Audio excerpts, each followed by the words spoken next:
Chair recognizes the gentleman from Texas, Mr. Paul, for 5 minutes. Thank you, Mr. Speaker. I ask unanimous consent to revise and extend my remarks. Without objection, so ordered. Mr. Speaker, I ask my fellow colleagues, how long will the war go on before Congress notices? We have been bombing and occupying Iraq since 1991, longer than the occupation of Japan after World War II. And Iraq has never committed aggression against the United States. The recent escalation of bombing in Iraq has caused civilian casualties to mount.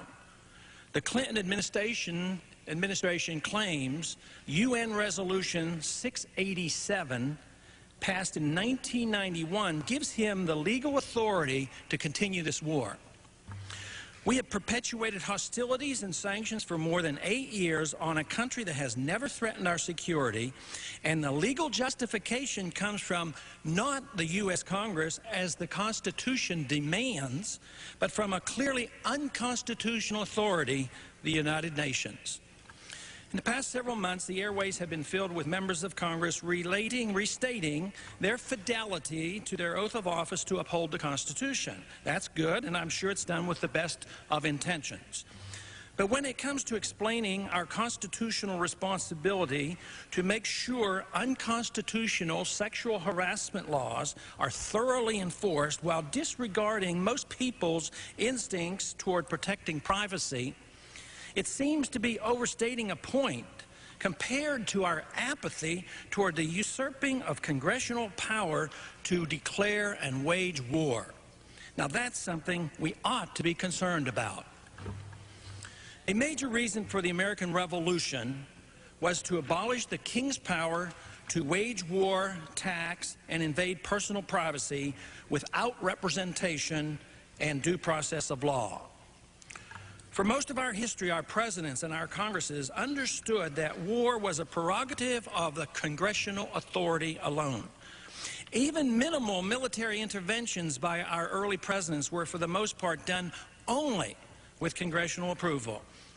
This all changed after World War II with our membership in the United Nations. As bad as it is to allow our presidents to usurp congressional authority to wage war, it's much worse for the president to share this sovereign right with an international organization that requires us to pay more than our fair share while we get a vote no greater than the rest. The Constitution has been blatantly ignored by the President, while Congress has acquiesced in endorsing the 8-year war against Iraq. The War Powers Resolution of 1973 has done nothing to keep our presidents from policing the world, spending billions of dollars, killing many innocent people, and jeopardizing the very troops that should be defending America. The continual ranting about stopping Hussein, who is totally defenseless against our attacks, from developing weapons of mass destruction, ignores the fact that more than 30,000 very real nuclear warheads are floating around the old Soviet empire. Our foolish policy in Iraq invites terrorist attacks against U.S. territory and incites the Islamic fundamentalists against us. As a consequence, our efforts to develop long-term peaceful relations with Russia is now ending. This policy cannot enhance world peace, but instead of changing it, the President's about to expand it in another no-win, centuries-old fight in Kosovo.